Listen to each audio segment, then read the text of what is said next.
songwriting, and what was that like for you growing up? Well, West Virginia is a small city. Wheeling is a small city. Maybe some of you have been stuck in a bottleneck there. But it's there was I went to my parents were Catholic. I always went to church, and so I learned the church music such as it was. Well, the boon was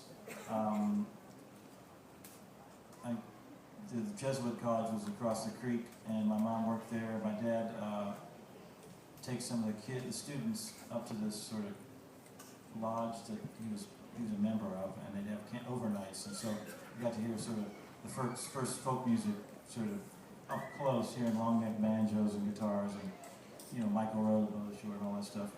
And I was wow. I didn't play it, but my friends were starting to play, and so I got into it from that. And also,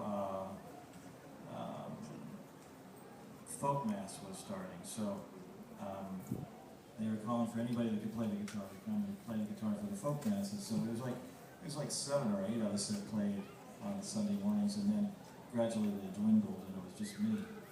But that was a great, that and school plays and stuff was a great opportunity to learn music in a low-key way. And then locally there was the country radio station was WWVA, which had Saturday night sort of barn dance, jamboree, a la Grand Ole Opry kind of thing.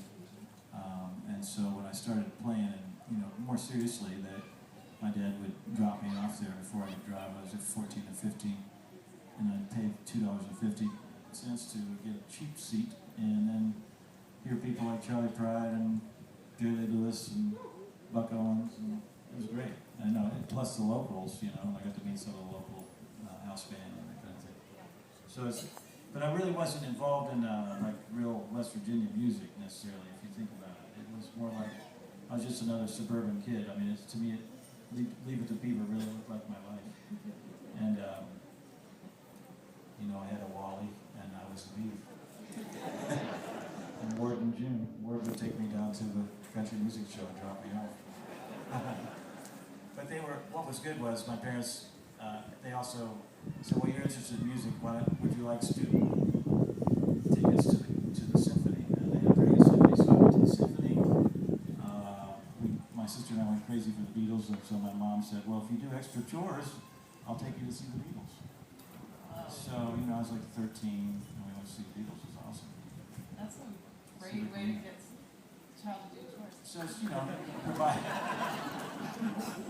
provide access to things, and then I was spending too much time with the guitar, so they made me go out for sports. So I did that, but I went back to music.